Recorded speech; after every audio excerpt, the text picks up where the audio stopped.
Ready start. सूचना का अधिकार कानून बनाते समय इस तथ्य का विशेष रूप से ध्यान रखा गया था कि इस अधिकार का कोई भी व्यक्ति गलत लाभ न उठा सके।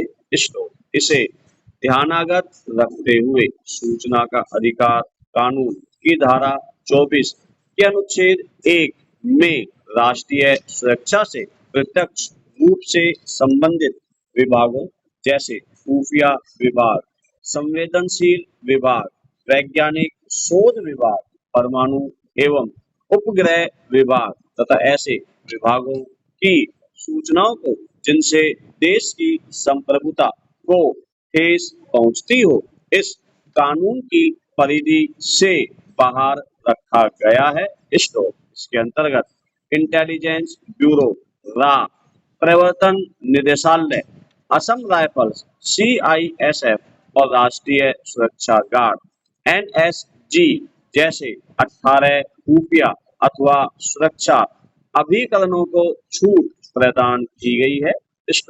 इस कानून की धारा 24 के अनुच्छेद 2 के अंतर्गत सरकार को गजट घोषणा के माध्यम से इस सूची में फेरबदल करने का अधिकार प्रदान किया गया है।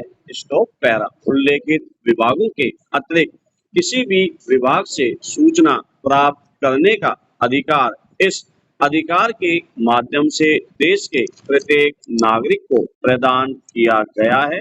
पैरा लोकतंत्र की सफलता हेतु नागरिकों को पारदर्शी जानकारी दिया जाना अनिवार्य माना गया है। सूचना देने से न केवल भ्रष्टाचार पर अंकुश लगेगा अपितु सरकार का उत्तरदायित्व भी सुनिश्चित होगा। इसी तथ्य को ध्यानागत रखते हुए सूचना आयुक्त के रूप में एक संवैधानिक निकाय का गठन किया गया है।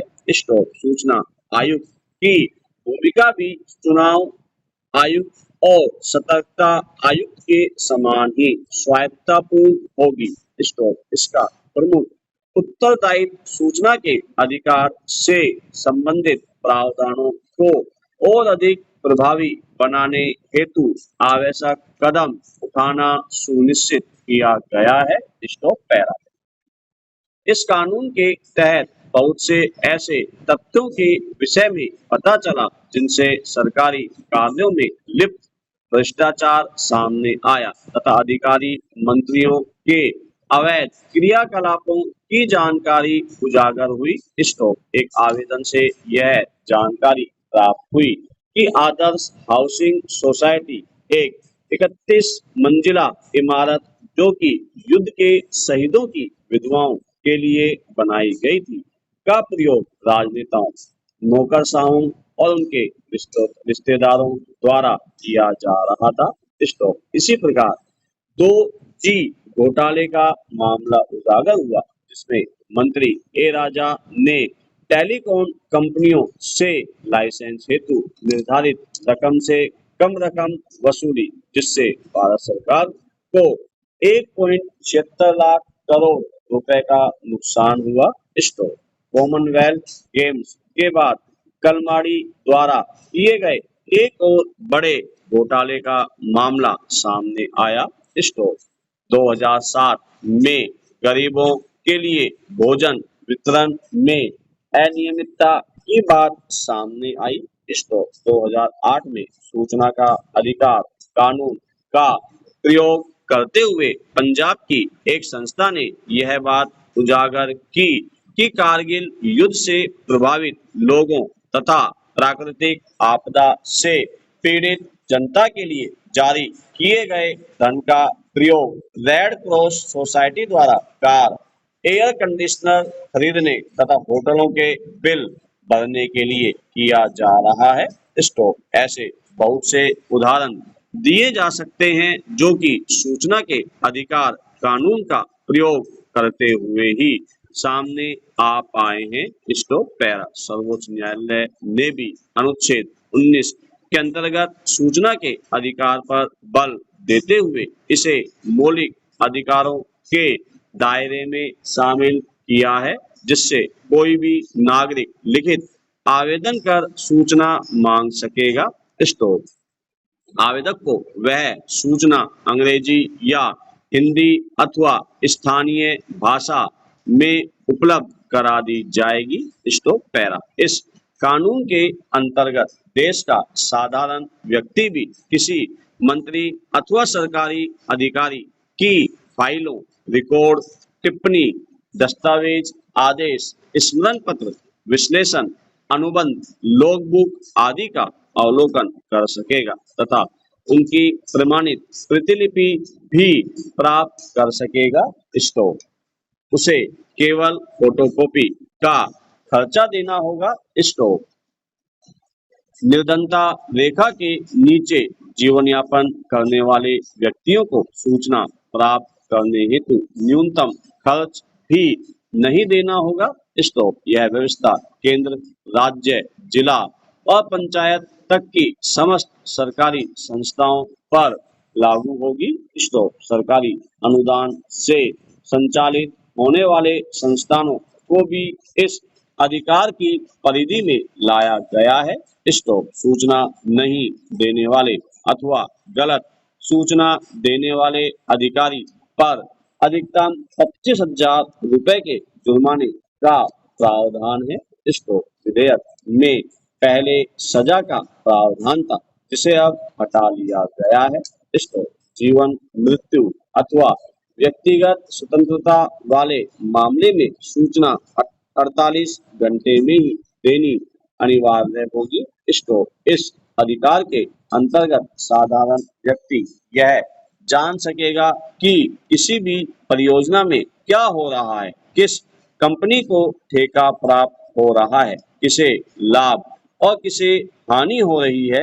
देश में सरकारी अनुदान प्राप्त करने वाले अनेक गैर सरकारी संगठन कार्यरत है जो सरकार से अनुदान प्राप्त करके फर्जी कागजों में काम दिखाकर सरकारी धन जिस पर जनता का अधिकार है हड़प लेते हैं। स्टॉप। अब इन समस्त गैर सरकारी संगठनों को भी इस अधिकार की परिधि में लाया गया है।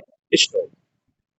किस गैर सरकारी संगठन में पैसा कैसे और कहां खर्च हो रहा है, इसका हिसाब किताब अब प्रत्येक नागरिक प्राप्त कर सकेगा। इसको पैरा। संपूर्ण विश्व में सूचना के अधिकार को मान्यता प्रदान की गई है। स्टॉप। संयुक्त राष्ट्र संघ द्वारा जारी मानवाधिकारों की विश्व घोषणा 10 दिसंबर 1948 में भी सूचना के अधिकार की महत्ता को स्वीकार किया गया है। Stop. Sweden, Germany, Norway, Denmark, संयुक्त राज्य अमेरिका, कनाडा जैसे विकसित देशों में सूचना के अधिकार को विधिक मान्यता प्रदान की गई है। स्टॉप। इन देशों में प्रत्येक नागरिक उचित मूल्य चुकाकर सरकारी दस्तावेजों की प्रतिलिपि हासिल कर सकता है। स्टॉप। साथ ही किसी अधिकारी द्वारा ऐसे दस्तावेजों को उपलब्ध कराने से मना करने की स्थिति में न्यायालय या किसी उच्च प्राधिकारी के समक्ष अपील भी कर सकता है। Stop para. भारत में सूचना के अधिकार की मांग को जन्म देने में सर्वोच्च न्यायालय के कुछ न्यायिक निर्णयों की महत्वपूर्ण भूमिका रही है। स्टॉप।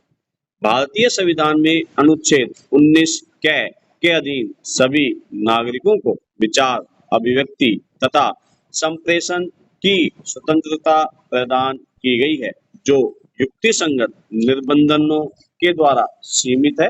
स्टॉप। एसपी गुप्त बैनाम भारत संघ, हमदर्द दवाखाना बैनाम भारत संघ, राजनारायण बैनाम उत्तर प्रदेश सरकार तथा इंडियन एक्सप्रेस न्यूज पेपर बैनाम भारत संघ जैसे मामलों में सर्वोच्च न्यायालय द्वारा सूचना प्राप्ति के अधिकार को मूल अधिकारों का ही अंग माना गया है।